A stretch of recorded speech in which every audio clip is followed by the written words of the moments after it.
Hi అండి.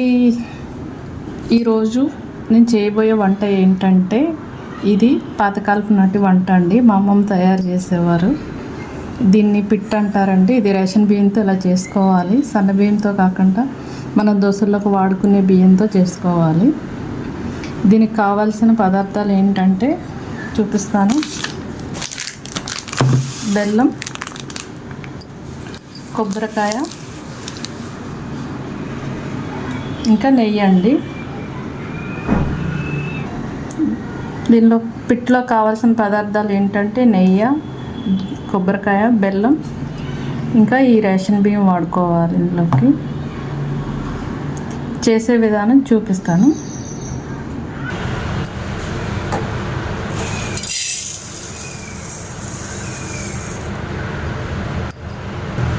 ఇప్పుడు rice ఒక కప్పు పోసేసుకున్నాము. ఇంకో 2 కప్పు కూడా పోసేసుకున్నాము. 2 కప్పులు రైస్ అయినాయి కదండి. ఇవి సిమ్లో పెట్టుకొని దోరగా వేగించుకోవాలి.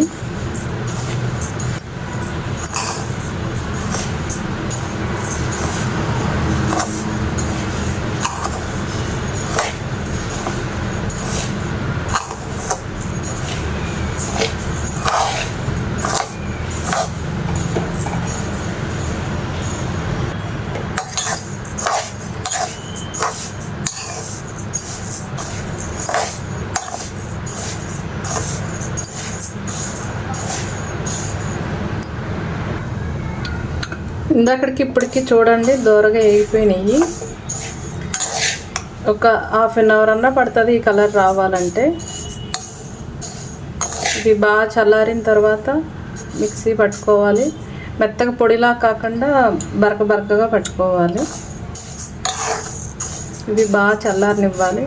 ఇప్పుడైతే ఇవి వేగిపోయినాయి కాబట్టి ఇంక స్టవ్ ఆపేస్తున్నాను.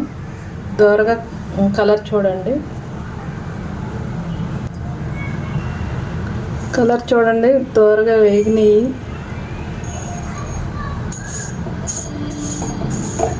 ఇవి బాగా చల్లారిన తర్వాత ఇంకా మిక్సీ పట్టుకోవాలి.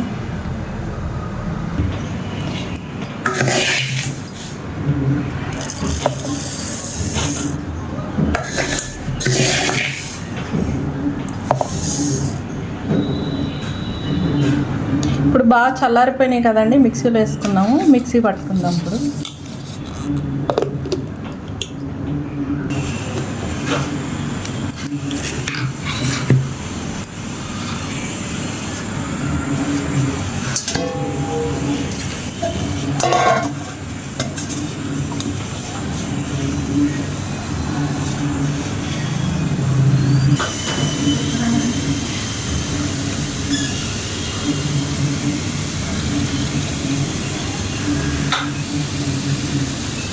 బియ్యం మిక్సీ పట్టుకున్నాం కదండి. ఇలా బరకగా ఉండాలి.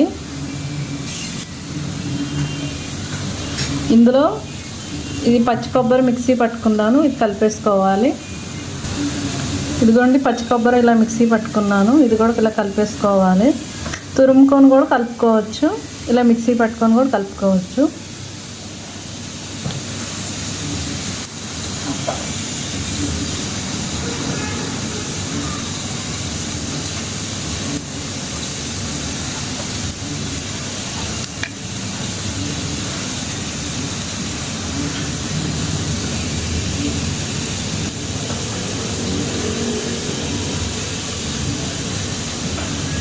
ఇప్పుడు పచ్చి కొబ్బరి వేసేసుకున్నాం కదండి. ఇందులో కొంచెం సాల్ట్ వేసుకోవాలి టేస్ట్ కోసం అంతే. ఇది ఎలా అయినా రైస్ కాబట్టి రైస్లోంచి టేస్ట్ రావాలి కాబట్టి అందుకని కొంచెం సాల్ట్ అనేది వేసుకోవాలి. తర్వాత బెల్లం వేస్తాం కదండి. అదంతా టేస్ట్ మిక్స్ అయ్యి చాలా బాగుంటుంది. ఇది బాగా కలుపుకోవాలండి.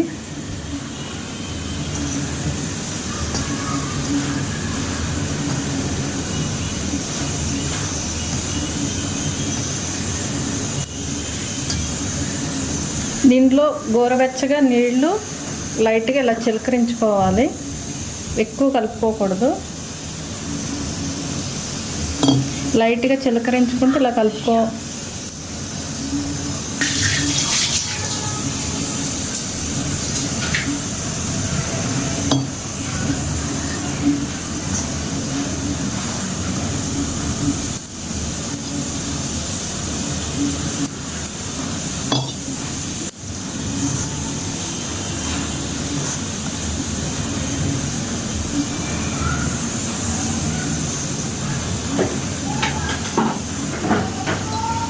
ఇదైతే వాటర్ చిలకరించుకుంటూ మంచిగా ఇది ఇలా కలిపేసుకున్నాం కదండి. ఇది స్టవ్ మీద ఎలా పెడతారో, ఒక వైట్ క్లాత్ మీద పెడతారు, కొంచెం వాటర్ తీసుకోవాలి. అది ఎలా చేస్తారో చూపిస్తాను. ఇది మొత్తం కలిపేసుకున్న తర్వాత ఇది ఒక పక్కన పెట్టుకొని ఇప్పుడు అది ఎలా స్టీల్ గిన్నెలోకి ఇలా సగానికి నీళ్ళు తీసుకోవాలండి. స్టీల్ గిన్నెలో తీసుకోవచ్చు, సిల్వర్ గిన్నెలోకైనా తీసుకోవచ్చు. ఇప్పుడు దీనిపైనుంచి వైట్ క్లాత్ కట్టుకోవాలి. ఈ క్లాత్ అనేది కొంచెం తడుపుకోవాలి, తడిపి పిండేసేయాలి. పిండేసి దీన్ని కట్టాలి.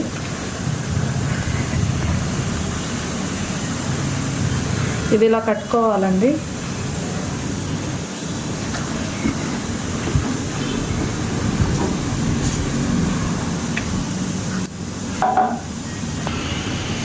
ఇలా రెడీ చేసుకోవాలండి.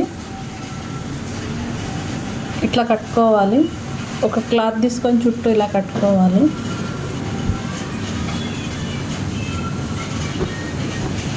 ఇట్లా ఉంటే పిండి దీని లోపల ఇలా పెట్టచ్చు. ఇలా లోతు ఉండేటట్టు చూసుకోవాలి.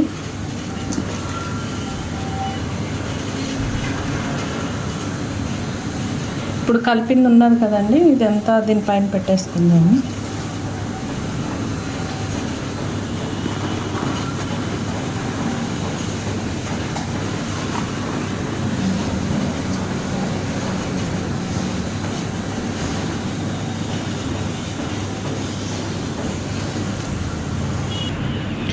దీనిపైన నీట్గా ఇలా సర్దేసుకున్నాం కదండి. కింద వాటర్ మరుగుతూ ఉంటే ఆ ఆవిరికి ఇది ఉడుకుతూ ఉంటుంది.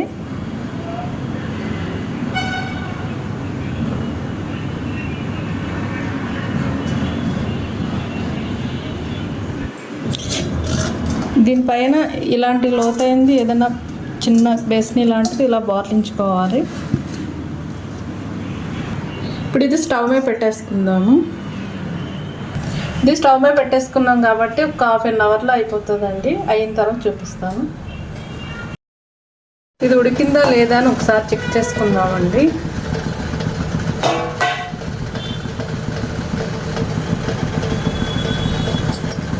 ఇలా స్పోర్క్ పెట్టి ఇలా ఉడికిందా లేదా అని చెక్ చేసుకోవాలి.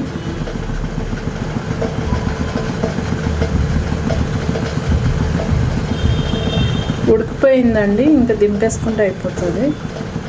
మనం ఇలా చెక్ చేసుకోవాలి ఇది ఉడికిందా లేదా అని.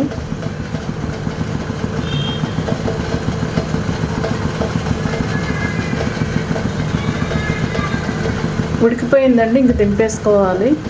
ఇది స్టవ్ మీద పెట్టి ½ అవర్ అవుతుంది. ఇప్పుడు ఇదైతే ఉడికిపోయిందండి. ఇది ఒక బేసనీలో వేసి కలిపేసుకుందాము. బెల్లం నెయ్యి వేసుకొని కలిపేసుకుందాము. ఇది ఉడకడం అయితే అయిపోయింది. ఇది ఇలా బేసనీలో వేసేసుకుందాము. గిన్నెలోంచి సపరేట్ చేసేసుకొని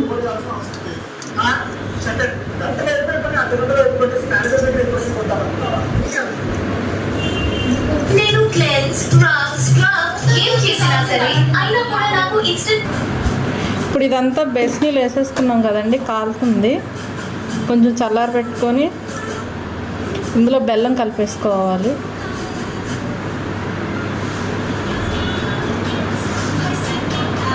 ఇప్పుడు ఇందులోనే బెల్లం వేసేసుకోవాలి. బెల్లం నెయ్యి వేసేసుకోవాలి.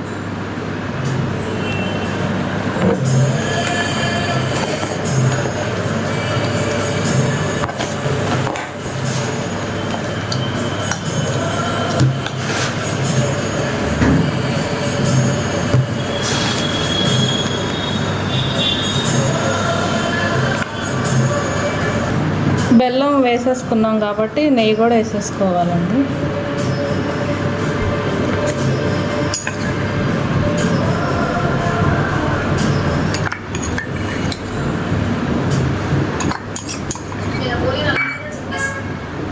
ఇవన్నీ ఇప్పుడు బాగా కలిపేసుకోవాలి.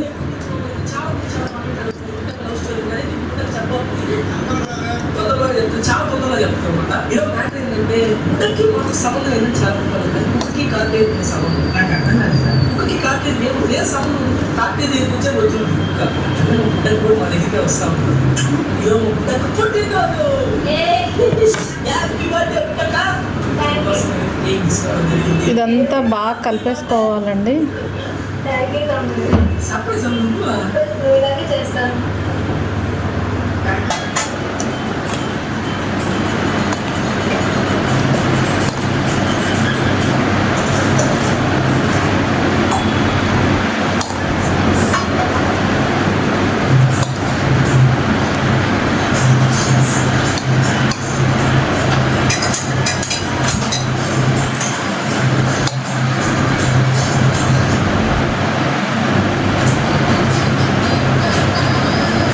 అంతేనండి, ఎంతో టేస్టీగా ఉండే పిట్టి రెడీ అయిపోయింది. ఎలా అయినా తినొచ్చు. ఇది ఇలా లడ్డులా చుట్టుకొనన్నా తినొచ్చు, లడ్డూలాగన్నా చుట్టుకొని తినొచ్చు, ఇలా అయినా చేసుకొని తినొచ్చు అండి. నేనైతే లడ్డూలా చుట్టాను.